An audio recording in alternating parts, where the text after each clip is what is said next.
And tonight we're going live to Grimsby to join the celebrations. A civic reception is about to be held at the Town Hall for the Grimsby players and officials. So let's go and join Alan Hardwick in Grimsby.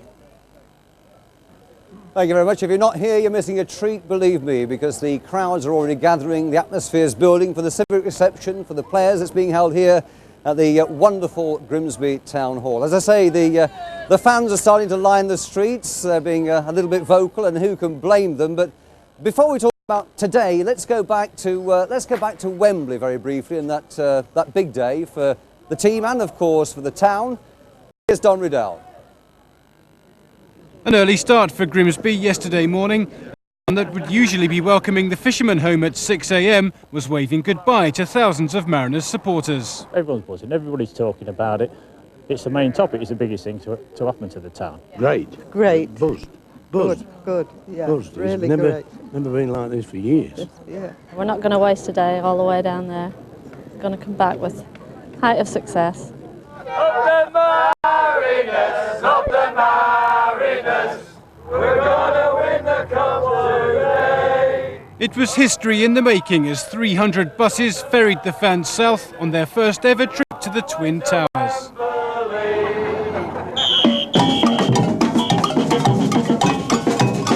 It was also a Wembley debut for Bournemouth, but it seemed that the occasion itself was more important than the result. I feel very excited for both clubs. I mean, it's a wonderful achievement to both Bournemouth and Grimsby.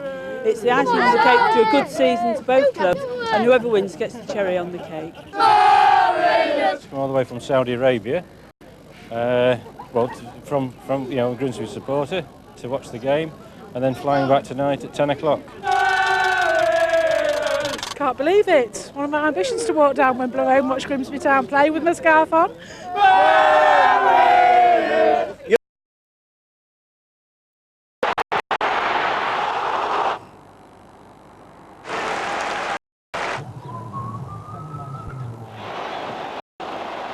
Despite Grimsby's early pressure, it was Bournemouth who took the lead through John Bailey. The handful of fans who'd chosen to stay behind on the East Coast must have thought they'd made the right decision. Grimsby have played far more games than anyone else in the country this season, and they were... Manager Alan Buckley played a master stroke in sending on the experience of Kingsley Black and Steve Livingstone to devastating effect. Black headed onto the feet of Jimmy Glass to force the equaliser.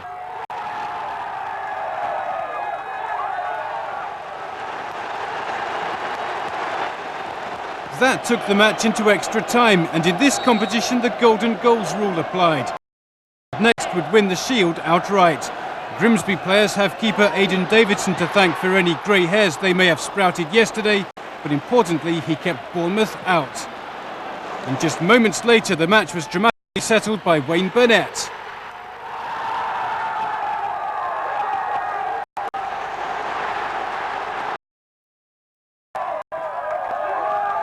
They've made history, haven't they, really? I think it's absolutely fantastic. It's about time Grimsby was put on the map. Da, da, da, da, da. Isn't that wonderful?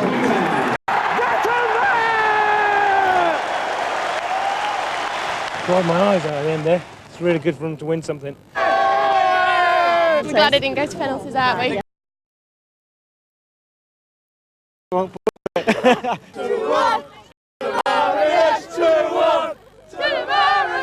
We'll carry on singing when we... Always. It'll rule the world. While the supporters will never forget their trip to Wembley, the players will have to recover quickly. Tomorrow night they'll be trying to secure a place in the playoffs with a match at Carlisle. 16 hours after it all began, the fans and their weary team returned to Grimsby. It's a great day for everybody connected with the town. Players played well, we got the result we wanted. The support that we got was unbelievable. You can't put into words what it was like to walk around and see the fans after the game. And of course there was that little something for the mantelpiece at Blundell Park. Now neither the players nor the manager can join us here because, believe it or not, they are training very, very hard. They've got a match tomorrow night. However, the club chairman, Bill Carr, is here Very delighted, Bill Carr, I should think. And I'm delighted to be here, yes. It's certainly a memorable occasion to be down for our supporters and for the town as well. And also, now I think we can mention here that it is Mr. Buckley's birthday today. Well, officially it is, but he's not supposed to make that fact well known, but it's certainly his birthday today. I think it's a hard taskmaster, isn't it? Well, absolutely. Keeping the lads working. I mean, how many people could claim to have a civic reception for your birthday? That's very true. Okay, let's go back to the big day. What was going through your heart and your mind as Grimsby came from behind? Yes. Well, I think it was such an emotional day from the time the players came out on the pitch until the final winning goal. It was very, very emotional. The first time in our history that we've been to Wembley, and it was certainly a memorable day, not only for the Grimsby town itself, but the supporters. They were magnificent yesterday. And the golden goal was pure gold. The golden goal was a world-class goal in actual fact. If you can stay with me just for a moment or two, because what we're going to do now is we're going to go along with Tim Singleton and have a look at the mood in the town, in Grimsby itself, a little earlier today.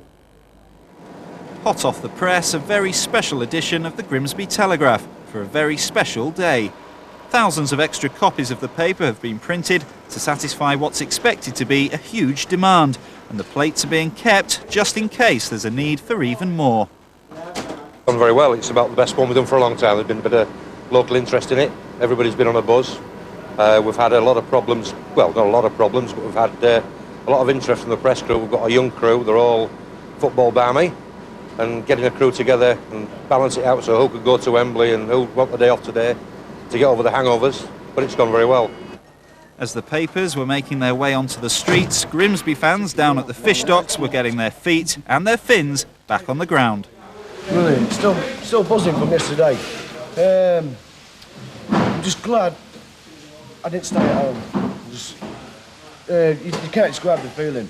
Well, everybody had sore throats. Nobody could talk properly this morning when we come in because we'd all lost our voices yesterday shouting. It was fantastic. It was absolutely fantastic. We scored the last goal, and I'm not kidding you, the place just erupted. And my wife, who doesn't like football, she just sat down and sobbed. And some of them, the fans that is, will do anything to help remember an anniversary. I got married on Friday afternoon. We left for London on Saturday and went to Wembley Sunday, the final for Grimsby Town. And there are still a few sufferers of Wembley fever in the town centre too. The euphoria of it all, the atmosphere is so magic, you wouldn't miss it for the world. I've never seen so many Grimsby people there. Euphoria is beautiful. The atmosphere was great, and when we went 1-0 down, it was a bit shocking, but after we scored the second goal, after we scored the first goal, it was brilliant. And this is what it's all about, the Shield of Dreams, which will of course take pride of place in the Mariners' trophy cabinet. Well, Bill, I think the word euphoria wouldn't be overused, would it, in Grimsby today? Not at all, not at all. The whole town's alike today with goodwill messages and support, and it's been a magnificent day. 2 magnificent days, yesterday and today. What difference do you think it's going to make to the town? I mean, we said it's a big day for the team, obviously, but it also is a huge day for the town, isn't it? Well, it is, yes. I mean, the celebration, to play at Wembley for the very first time, and it is just so unique for Grimsby, and I think that will live in our memories for many, many years to come. But I'm sure the children, the young boys that were there yesterday and the girls will remember this for the rest of their lives. The thing is, you and Grimsby have now got a taste for Wembley. Yes, well, we've got a unique record. We've never been beaten at Wembley, and I don't think Arsenal and Manchester United and clubs like that can claim that record. Positive thinking, Bill, positive thinking. You can take on the world. Absolutely, yes. Splendid. Well, thanks very much indeed. Thank you. OK, now what we're going to do is go below the balcony where I'm standing now to join Fraser Maud, who's going to, I'm sure, find out exactly what effect that victory, that famous victory, has had on particularly the young people of Grimsby. Fraser.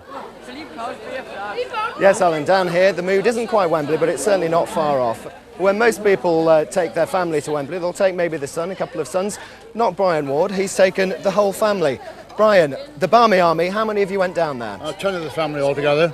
10? Yeah. Who went? My daughter, 2 son-in-laws, 4 grandchildren and 2 friends.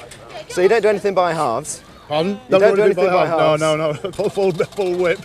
What was it like? What was the atmosphere like? It's brilliant, absolutely brilliant. You know, I mean, I've been waiting for this now for 54 years, and when it happened like this yesterday, and you know, I saw the last winning goal going, I just I burst out crying. An I had tears in unbelievable my eyes, and my moment. daughter was crying as well at the same time. And my son-in-law had a few tears in his eyes as well. Well, we'll have a chat with the daughter, Sue. What was it like? Tears in your eyes? Oh, definitely, all the time. It was absolutely magnificent.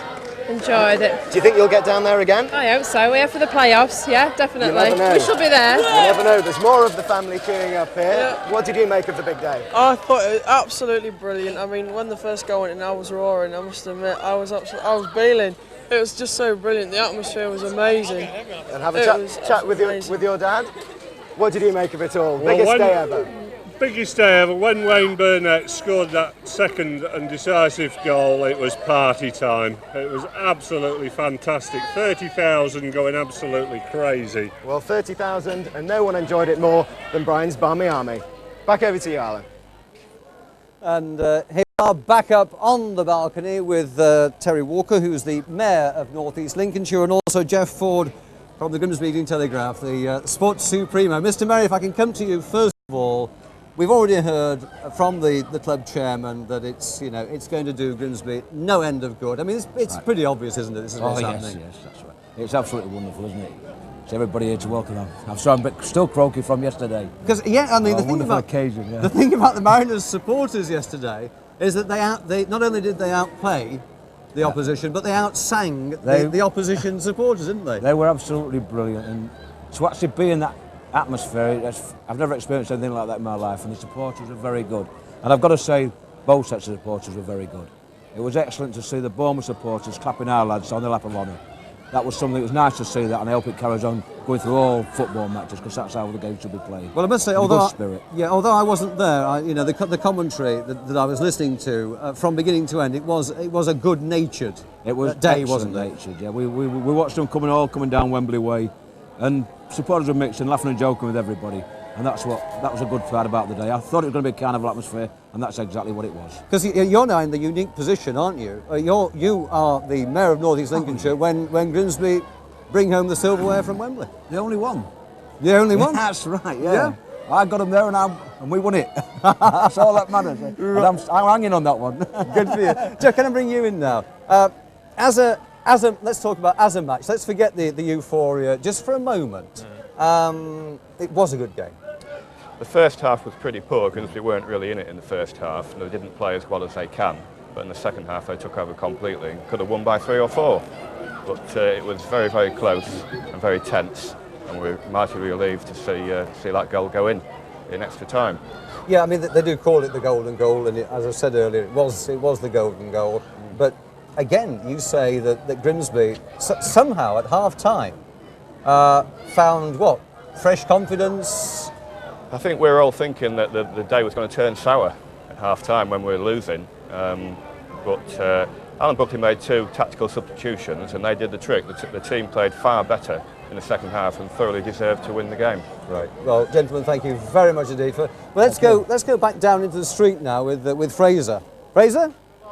Yes, Alan, well, this is the man that we've wanted to see. The Mariners are here, but the Mariners in this case are these fine sausages that John Pettit's brought for us. Hello, good evening. What gave you the idea for the Mariner sausage? We've had sausages for years and years, and it's 1892. They've always been winners, and we've got black and white ingredients in white and black pepper, so we thought we'd celebrate the victory. The black and whites, indeed. What did you think to the game? Were you amazed with the results? Absolutely wonderful. Looking forward to promotion now, we hope. It couldn't have been better, could it? Do you think they'll make it back down there for the playoffs? I'm sure so. I hope so. I'll be down there when they do. So just how good are these sausages then? I know we've got a sausage expert upstairs with Mr. Hardwick. He's got a very strict Well, I think he buys them quite regularly from us. I think he asked me to come down here today. There's no stopping him. So what we better do, have a quick taste of sausage, or we might even save one for Alan. Back to you. Well, as you've gathered, the celebrations have been going on for quite a while. They'll be going on for quite a while yet, and hey, we're going to join them. Official supporters' hats. From me, back to Mike and Krista. Thanks very much to Alan. Well, I suppose it's back down to earth tomorrow night because Grimsby play Carlisle, but we wish the team every success in that match as well. But let's leave you now with some of the sights and sounds of Grimsby's great day at Wembley. Where the baby's great, now we're up to Wembley.